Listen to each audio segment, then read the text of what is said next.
Shalom Bapak Ibu Saudara yang Tuhan Yesus kasihi. Selamat berjumpa kembali dalam renungan Verse of the Day hari Sabtu 15 November 2025. Mari kita berdoa sebelum kita mendengarkan firman Tuhan.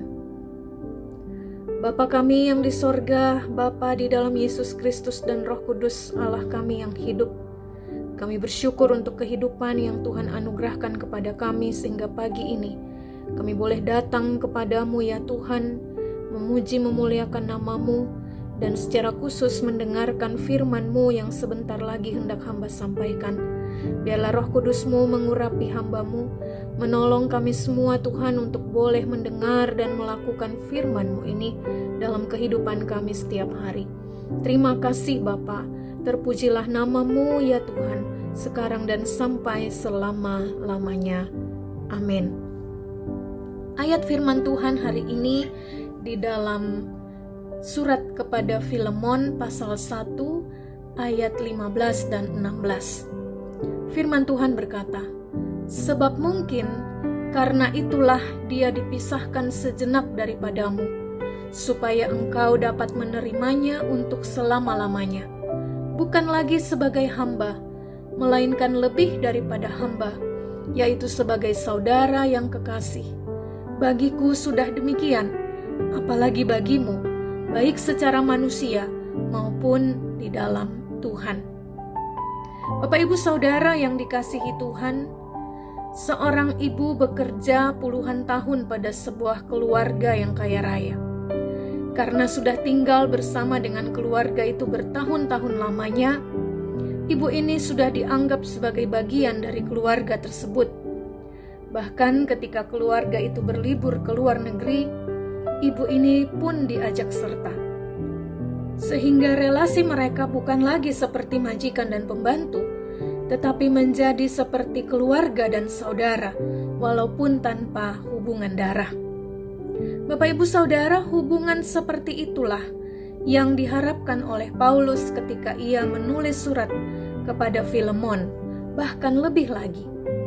Filemon adalah tuan atau majikan dari budaknya yang bernama Onesimus.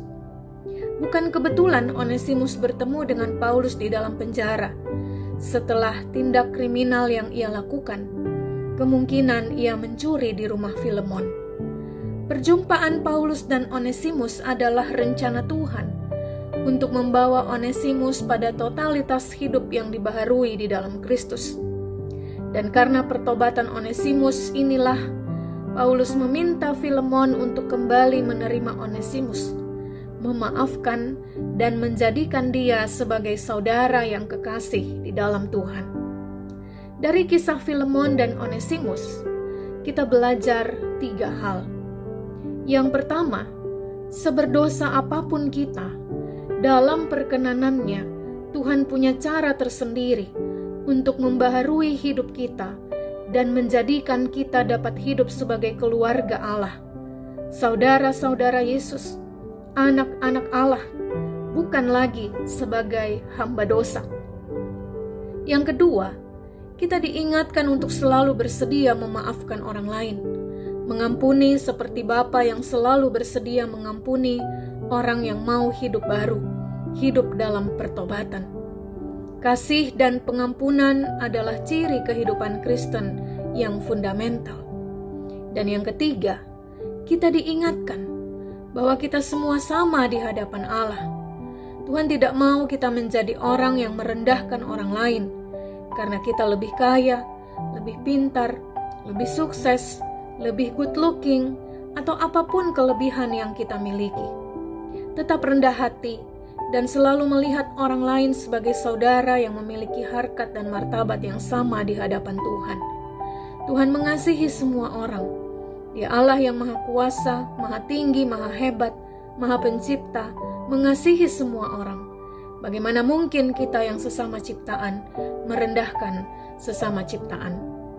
1 Petrus pasal 4 ayat yang ke-8 mengatakan, "Tetapi yang terutama, kasihilah sungguh-sungguh seorang akan yang lain, sebab kasih menutupi banyak sekali dosa."